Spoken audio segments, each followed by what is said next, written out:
While Trump was busy throwing around tariffs, Canada was quietly setting its own plan in motion, one pipeline at a time.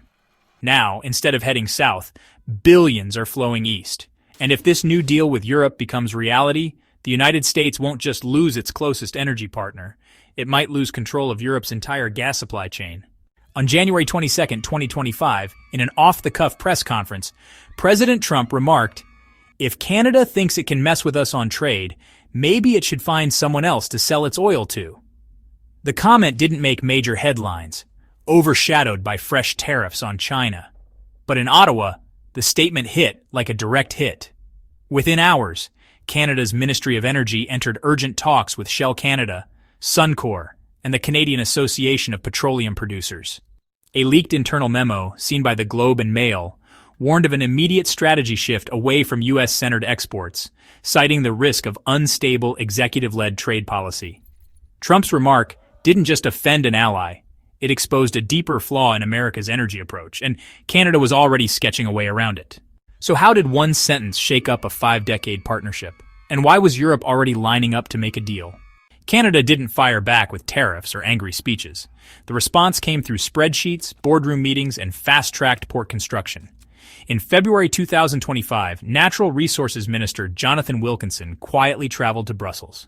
There, he signed off on a €1.6 billion framework with the European Commission to expand LNG trade, Bloomberg Energy reported. Meanwhile, readers noted that Canadian crude exports to the U.S. dropped by 5.4% in the first quarter of 2025, the sharpest quarterly fall since 2020. At the same time, test shipments to Spain and Italy reached all-time highs. As energy economist Monica Gattinger from the University of Ottawa put it, "This isn't just a protest move, it's a strategic phase-out." And this isn't only about crude. Canada's shift includes LNG, hydrogen, rare minerals, and even smart grid technologies, tailored directly to European demand. But the real game changer? Infrastructure. Without it, a pivot is just an idea. With it, it's a revolution. For years, Canada's pipelines moved one way, south. According to the Canada Energy Regulator, over 95% of crude exports still go to U.S. refineries, but that tight grip is beginning to break. The $40 billion LNG Canada project, led by Shell and 5 Asian firms, is expected to begin operations by mid-2025, creating Canada's first direct LNG route to Asia.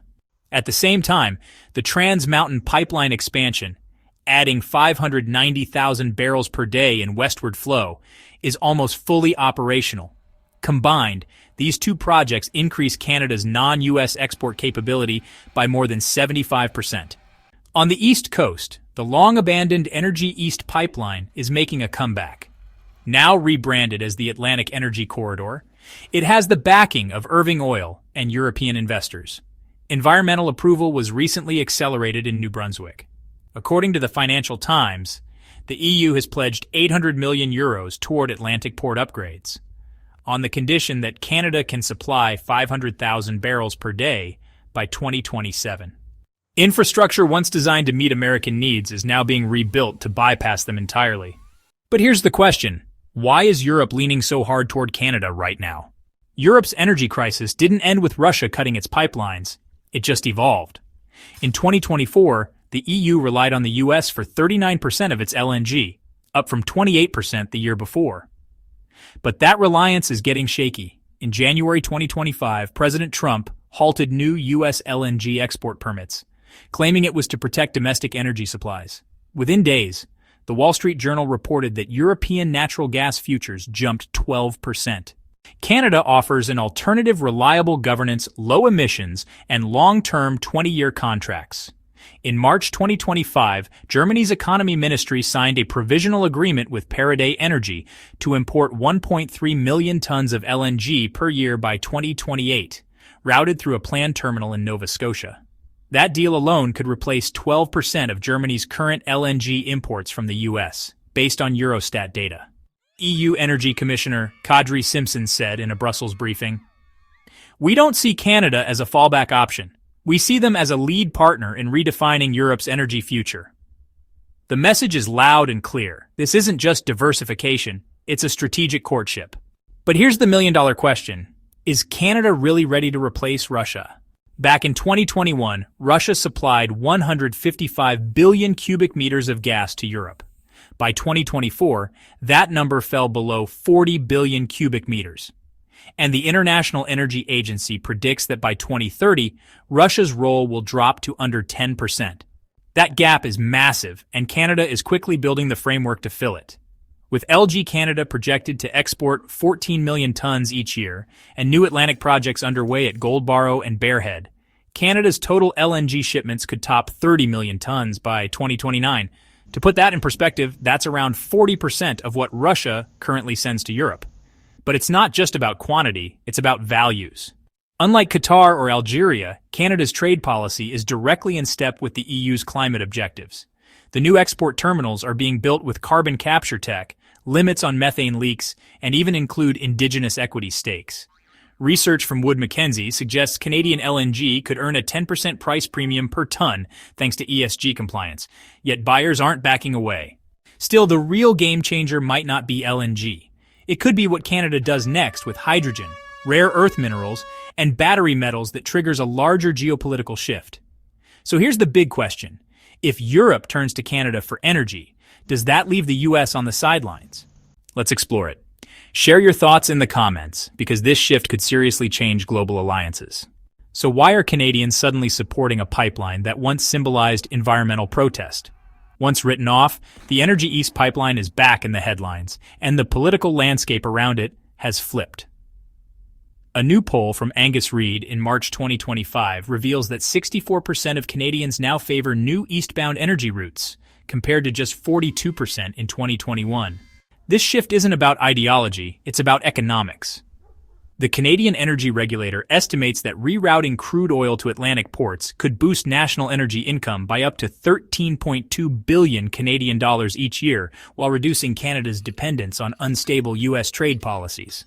The revived project, now rebranded as the Atlantic Energy Corridor, has already attracted exploratory investment from Germany's Uniper and Spain's Enagas. Federal environmental assessments are also being accelerated under Bill C-42, which passed in January.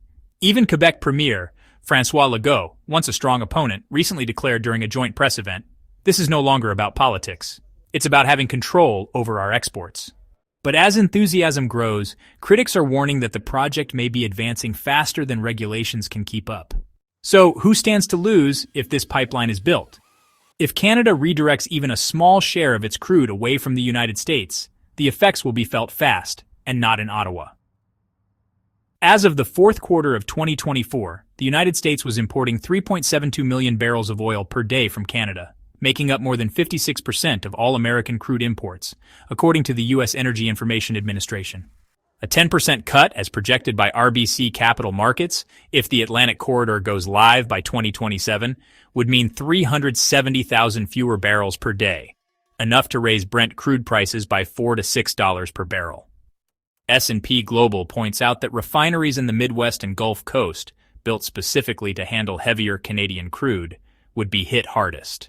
In 2022, when the Keystone Pipeline suffered a brief leak, U.S. gas prices jumped by 21 cents in just 4 days.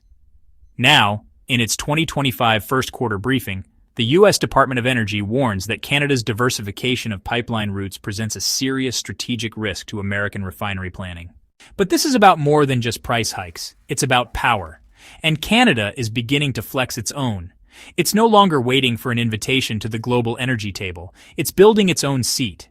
LG Canada is set to begin exports of 14 million tons annually starting in the third quarter of 2025, while Woodfibre LNG aims to be operational by the end of 2026. According to the International Energy Agency, Canada's total export volume could hit 27 million tons by 2027, putting it just behind Australia and the United States, and ranking it third globally in LNG exports. But again, it's not just the numbers that matter. Canada's approach includes long-term contracts tied to ESG standards, giving it an upper hand in both Europe and East Asia, where climate compliance is increasingly a deal-breaker. Bloomberg NEF data shows Canadian LNG can fetch up to a 12% premium over U.S. shipments due to lower methane emissions and involvement of First Nations in key infrastructure. Meanwhile, Ottawa is wrapping up a national clean hydrogen plan aimed at linking future exports to decarbonization goals. It's a two-part strategy: profit and policy. If Canada plays this smart, it won't just deliver fuel, it will write the rules. But the question remains, will Washington let that independence last? Since 1974, the US and Canada have operated under the concept of integrated energy security, first under NAFTA, and now under the 2019 USMCA agreement. But in 2025, Trump's public threats, his freeze on new LNG export permits, and the return of steel tariffs under Section 232 have effectively put that partnership on ice. According to a leaked briefing obtained by the Washington Post, Canada's National Energy Board warned the Prime Minister's office that U.S. policies under Trump have created serious risks to Canada's sovereignty and advised speeding up efforts to diversify energy exports. Just last month, the Financial Times reported that Canada has entered early-stage talks with the European Commission to create a deeper energy partnership, modeled after the EU-Norway arrangement, one that would completely bypass Washington on critical contracts. In a March 2025 address to Parliament, Chrystia Freeland stated clearly, "Canada will not be a pawn in unpredictable foreign trade policy. We're no longer just an exporter, we're now a negotiator." But the real question isn't just whether this alliance is falling apart, it's whether the split was destined to happen from the beginning. Canada isn't simply reacting, it's rewriting the playbook. While Washington throws out threats and tariffs, Ottawa is laying down infrastructure, negotiating EU agreements, and capturing ESG premiums that weren't even on the radar 5 years ago. The shift in energy dominance isn't coming through headlines and showdowns, but through quiet strategy, smart economics, and pipelines now pointed east. Trump may have triggered this pivot, but the foundation was already being built. So what happens when an ally turns into a rival? When Europe sees Ottawa as a dependable partner and views Washington as the wild card? And here's the twist most Americans aren't prepared for. If Canada fully commits to this new direction, Europe's next big energy partner might not be China. It could be Canada. But how long can Canada maintain this balancing act between two global giants before it's forced to choose a side? If you're enjoying this breakdown, hit like and subscribe. And check out the next video that's now live on our channel. Stay tuned for more hot news from 3 Daily News. Catch you in the next one.